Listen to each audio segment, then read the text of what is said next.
이번 영상에서는 소득, 나이, 무주택 기간, 그리고 여러분이 목표로 하는 주택 유형에 따라 청약통장 납입 금액이 매월 10만 원이 맞는지 25만 원이 맞는지 케이스별로 아주 솔직하고 명확하게 정리해 드리겠습니다.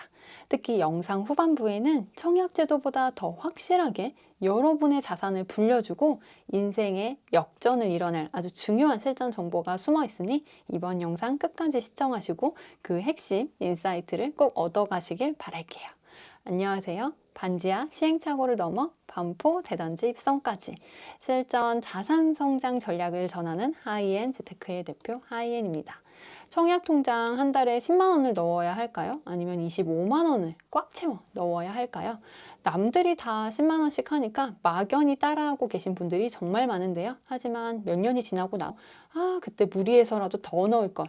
혹은 반대로 괜히 큰 돈을 묶어뒀네 라며 후회하시는 경우가 생각보다 많습니다.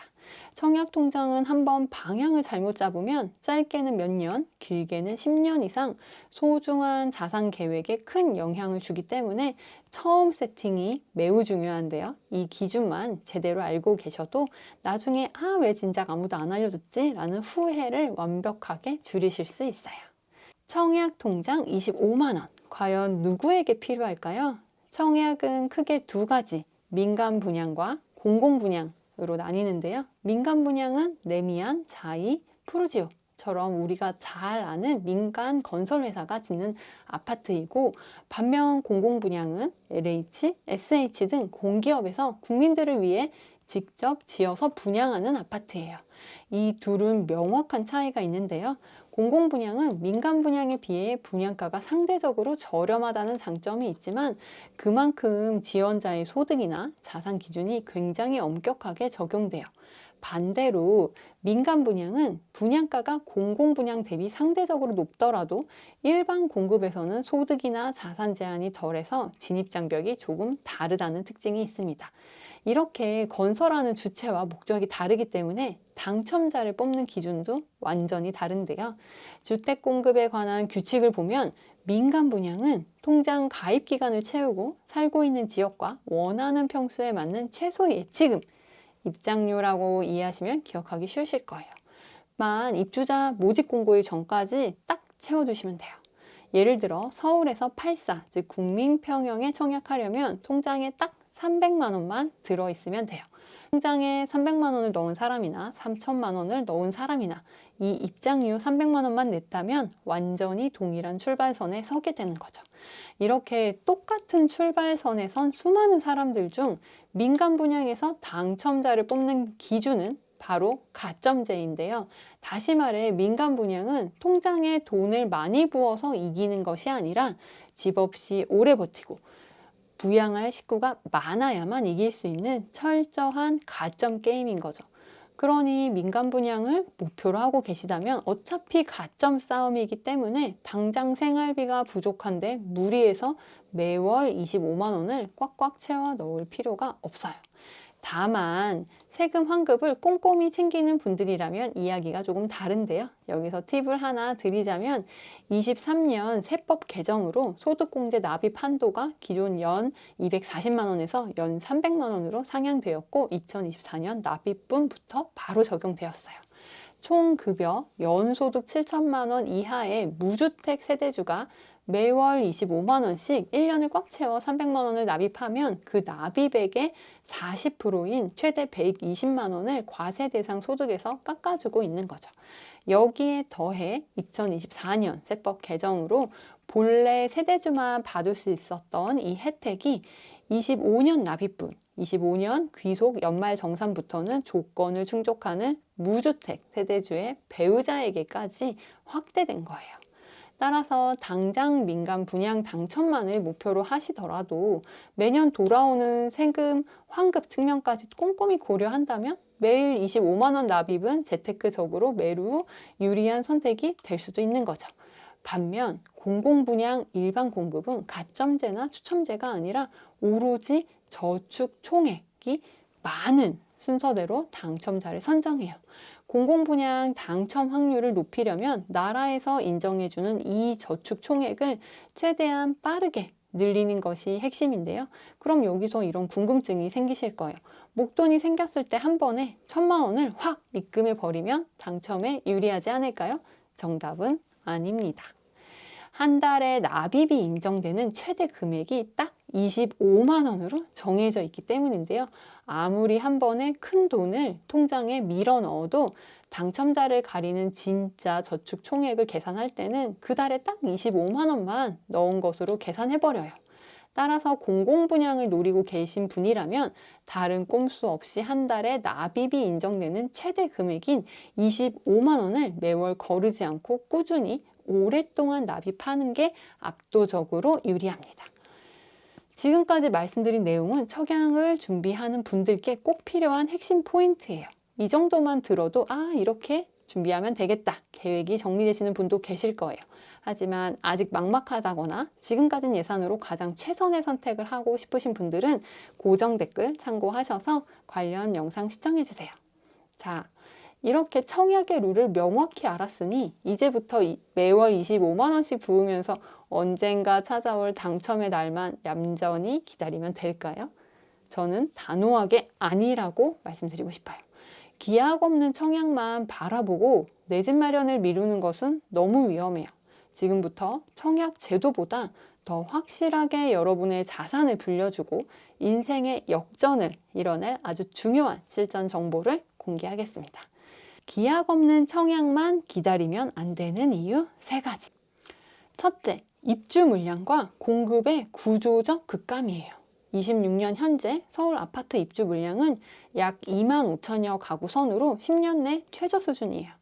혹시 2만 5천 가구면 꽤 많은 숫자 아닌가요? 라고 생각하시나요? 하지만 서울의 인구 규모를 생각하면 이야기가 완전히 달라집니다.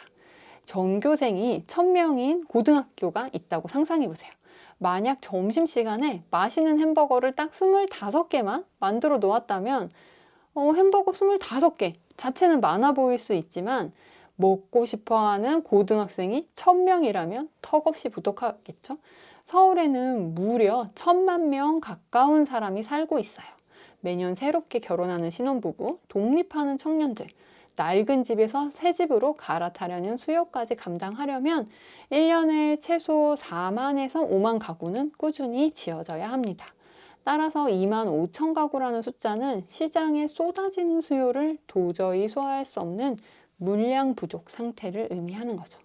결국 물량이 없다는 건 신축 아파트의 분양 자체가 줄어든다는 거고, 이는 곧 청약 당첨 확률이 바늘구멍 통과하기만큼 희박해진다는 걸 의미하겠죠. 둘째, 상상을 초월하는 경쟁률과 가점의 현실이에요. 최신 보도를 보면 서울 아파트 1순위 청약 경쟁률은 무려 156대 1을 기록했습니다. 당첨을 결정짓는 청약 가점의 현실은 더욱 절망적인데요. 최근 서울 핵심지 청약 당첨 커트라인은 최저 70점에서 최고 82점까지 치솟았는데요. 도대체 이 가점이 어떻게 계산되길래 이럴까요? 청약 가점은 총 84점 만점이고 마치 세 과목의 시험 점수를 합치는 것 같아요. 첫째, 무주택 기간 만점이 32점이고요. 15년 이상 집 없이 무주택을 유지해야 만점을 받을 수 있어요. 둘째, 청약통장 가입기간 만점이 17점인데요. 통장을 15년 이상 깨지 않고 유지해야만 만점을 받습니다. 여기서 알아두시면 좋을 꿀팁이 하나 있는데요. 최근 제도가 바뀌면서 배우자의 청약통장 가입기간도 내 점수에 보탤 수 있어요. 배우자가 통장을 유지한 기간의 50%를 계산해서 최대 3점까지 내 점수에 얹어줍니다.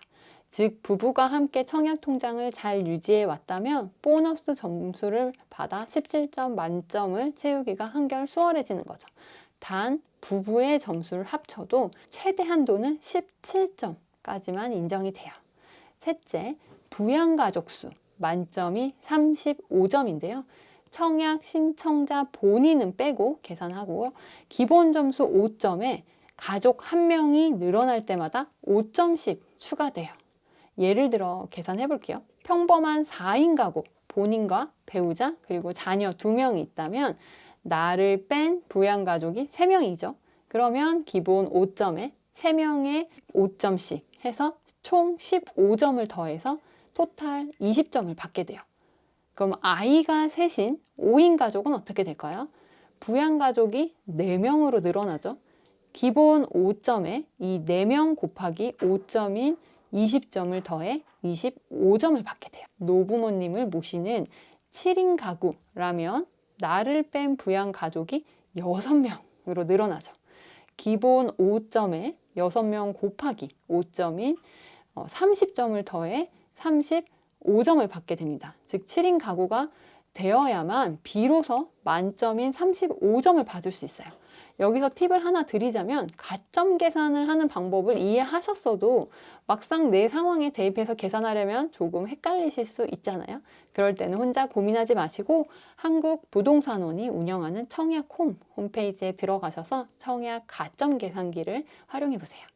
무주택 기간, 통장 가입 기간, 부양 가족 수 등 내 조건만 이렇게 톡톡 입력하면 아주 쉽고 정확하게 진짜 내 가점을 확인해 볼 수 있어요. 그럼 다시 돌아와서 평범한 4인 가구가 받을 수 있는 최고 점수를 합산해 보겠습니다. 무려 15년 동안 꾹 참고 집 없이 살아서 첫 번째 과목 만점 32점을 받고 청약통장도 15년 동안 잘 붙고 유지해서 두 번째 과목 만점 17점을 받은 뒤에 4인 가구의 부양가족 점수인 20점을 더하면 총 69점이다. 평범한 4인 가구가 15년의 세월을 바쳐 모든 조건을 완벽하게 채워도 받을 수 있는 최고 점수가 바로 69점인 거죠. 앞서 최근 서울 핵심지 청약 당첨 커트라인이 최저 70점부터라고 말씀드렸죠. 즉 4인 가구가 15년 이상 무주택을 유지하며 만든 만점 통장으로도 70점의 문턱을 넘지 못해 전원 탈락한다는 뜻이에요. 현실적으로 70점을 넘기려면 자녀를 3명 이상 낳거나 연세 드신 노부모님을 모시고 사는 5인에서 6인 이상의 대가족이어야만 겨우 당첨 가능성이 생기는 수준인 거죠. 결국 평범한 3040 맞벌이 직장인 부부에게 서울 주요 입지 청약 당첨은 요행을 바라는 기적에 가까워요. 셋째, 분양가의 가파른 폭등입니다. 과거 청약은 주변 시세보다 저렴하게 내 집을 마련하는 훌륭한 수단이었지만 이제는 상황이 완전히 달라요. 26년 1월 기준 서울 민간 아파트는 평당 분양가가 평균 5,273만 원을 돌파하며 역대 최고치를 다시 한번 갈아치웠어요. 국민평형인 34평 기준으로 분양가만 18억에 육박하는 셈인데요. 그렇다면 새 아파트의 분양가가 이렇게 비싸지는 게 이미 지어진 기존 아파트, 즉 구축 아파트의 가격과 무슨 상관이 있을까요? 동네에 아주 멋진 신축 아파트가 생겼다고 상상해 보세요.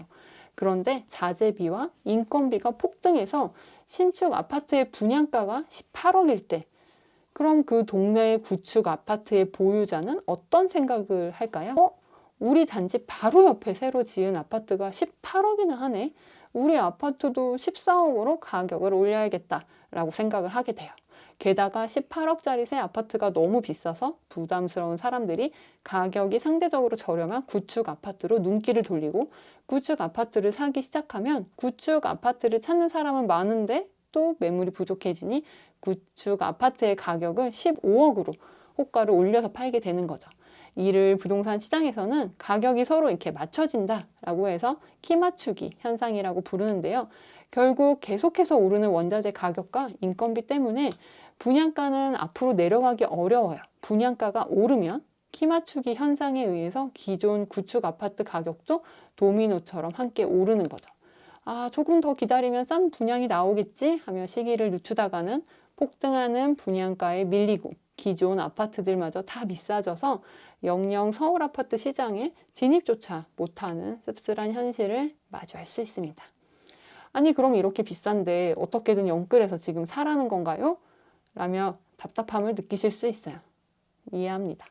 그래서 많은 분들이 이 가격은 거품이야. 언젠가 예전 가격으로 떨어질 거야. 라며 과거에 저렴했던 시절만 그리워하곤 하는데요. 하지만 우리의 바람과 달리 시장을 원망하면서 기약 없이 기다리는 것은 결코 해결책이 될 수 없어요. 지금 우리에게 필요한 것은 차가운 현실을 냉정하게 받아들이는 태도입니다. 현재 시장에 형성된 가격은 수많은 사람들의 치열한 이해관계가 얽혀서 도출된 객관적인 결과예요. 향후 이 가격이 위로 올라갈지 아래로 내려갈지는 경제 상황에 따라 달라지겠지만 비싸다는 이유로 현재의 가격을 부정하고 인정하지 않는다면 영영 내 집 마련을 결단하기 어렵습니다. 내 집 마련의 첫걸음은 막연한 기대감을 버리고 바로 현재의 가격을 인정하는 것에서부터 시작되거든요. 다만 이해관계가 미치는 범위가 멀어질수록 가치와 가격의 불균형이 생기는데요. 핵심지 서울 아파트와 수도권 외곽의 아파트 가격이 같아지는 기현상이 생기기도 해요. 따라서 거주지 주변에만 한정해서 아파트를 매수하려고 하지 마시고 내가 가진 예산으로 현재 매수 가능한 가장 좋은 아파트가 무엇인지를 판단할 수 있는 안목을 가지는 것이 중요합니다. 이 과정이 혼자서 판단하기 어렵다면 전문가의 도움을 받는 것도 현명한 방법이에요. 지금 가진 예산으로 가장 최선의 선택을 하고 싶으신 분들은 고정 댓글 참고하셔서 관련 영상 시청해주세요. 사람이 살아가는데 반드시 필요한 의식주예요. 자가에 살지 않는다면 어차피 월세나 전세라는 형태로 누군가에게 거주 비용을 계속 지불해야만 하는 거죠. 평생 꼭 필요한 것을 샀을 뿐인데 동시에 그것이 내 자산을 불려주는 든든한 무기가 된다면 이보다 더 이상적인 상황이 있을까요? 매수 타이밍에 대한 생각도 완전히 바꾸셔야 해요. 매수 타이밍에 과도하게 집착하시는 분들을 보면 대부분 단기적인 투자성에 치우쳐 있는 경우가 많습니다. 하지만 집값은 단기적으로 상승과 하락을 반복할지언정 장기적으로는 반드시 점진적으로 우상향하기 때문에 실거주가 주 목적인 무주택자는 집을 사고 싶다라는 생각이 들었을 때 최대한 빨리 사는 게 정답이에요. 서울 아파트의 가치를 제대로 평가하는 안목을 갖추고 내 집을 마련한다면 그곳에서 짧게는 몇 년, 길게는 10년 이상을 거주하게 됩니다. 시간의 흐름이 더해질수록 오히려 손해보기가 더 어려워지는 거죠. 왜 그럴까요? 돈의 가치, 즉 화폐 가치가 꾸준히 하락하기 때문에 상대적으로 실물 자산인 집값은 상승할 수밖에 없는 거죠. 그러니 지금 당장이 최저점인지 타이밍을 맞히는데 에너지를 쏟기보다는 그 아파트의 진짜 가치를 파악하려고 노력하는 것이 훨씬 중요해요. 특히 시간의 흐름에 따라 화폐 가치가 하락한다는 것은 우리가 은행에서 빌린 빚, 대출금의 가치 또한 똑같이 하락한다는 걸 의미하는데요. 대출을 30년, 40년, 길게는 50년에 걸쳐 아주 천천히 갚아나갈 수 있다면 이는 대출받은 사람에게 압도적으로 유리한 게임이 되는 거죠. 이런 명확한 이유들 때문에 실거주 내 집 마련은 안전하고 옳은 투자예요. 서울 아파트는 결국 우상향한다는 믿음을 주기에 충분히 장기 가격 데이터가 이미 굳건하게 쌓여 있습니다. 주식이나 코인은 파란불이 뜨면 공포심에 쉽게 던져버리지만 부동산은 달라요. 가격이 일시적으로 떨어지는 시기가 온다고 해도 온 가족이 당장 거주할 집은 반드시 있어야 하기 때문에 쉽게 팔 수가 없어요. 비록 장부상의 가격은 잠시 떨어졌을지언정 우리 가족이 편안하게 누리는 거주의 가치는 여전하고 팔지 않는 이상 손실이 확정되는 건 아닌 거죠. 따라서 일시적인 집값 하락으로 인한 실질적인 타격은 거의 없다고 보셔도 무방합니다. 결론적으로 실거주 내 집 마련은 경기 흐름이나 타이밍과 관계없이 빠르면 빠를수록 좋은 투자인 거죠. 내 집 마련은 단순히 집 한 채를 쇼핑하는 게 아니라 우리 가정에서 우리 가족의 미래를 위해 진행하는 수억 원짜리 초대형 프로젝트를 기획하는 거예요. 수많은 기업들이 중요한 프로젝트를 앞두고 전문가의 컨설팅을 받듯이 우리 가족의 전 재산이 걸린 이 거대한 프로젝트를 성공시키기 위해 전문가를 고용해서 자문을 받는 것은 굉장히 현명한 선택이겠죠. 전체 매수 금액에 비하면 그 자문 비용이 차지하는 비율은 극히 미미합니다. 하지만 전문가와 함께 올바른 방향을 설정하고 실행한 그 결과는 수년 뒤 여러분이 마주하게 될 자산의 크기와 가족의 주거 안정성에 엄청난 차이를 만들어낼 수 있어요. 혼자서 이 큰 그림을 그리기 막막하시다면 고정 댓글 참고하셔서 관련 영상을 꼭 시청해 보시길 권해드립니다. 오늘의 핵심은 하나예요. 직장인이 할 수 있는 최고의 재테크는 내 집 마련이라는 거, 그리고 하루빨리 내 집 마련을 해야 한다는 것을 잊지 않으셨으면 좋겠습니다. 오늘 영상이 여러분의 실행에 작은 불씨라도 지폈고 도움이 되셨다면 구독과 좋아요, 그리고 알림 설정 부탁드립니다. 구독해 주시면 흔들리는 시장 속에서도 중심을 잃지 않는 실전 투자 마인드와 최적의 갈아타기 전략을 놓치지 않고 받아보실 수 있어요. 여러분의 성공적인 내 집 마련을 진심으로 응원합니다. 감사합니다.